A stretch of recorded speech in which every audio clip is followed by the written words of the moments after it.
Ayan guys, natapos ko din siya. Ayan. Tapos may pangalan yan. Kasi ibibigay ni Onso to.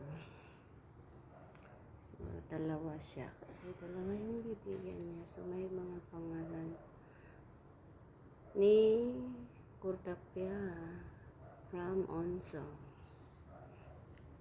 Ayan. So, hindi nila pwede tayong ibigay sa iba. Ang galing ka na.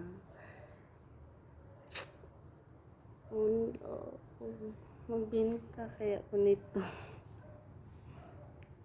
Kano kaya to guys pag ibibenta ko? Please comment down below. Guys, ganito lang siya ha. Ibibigay ganun. Done. And guys, thank you for watching. Bye. Soon na.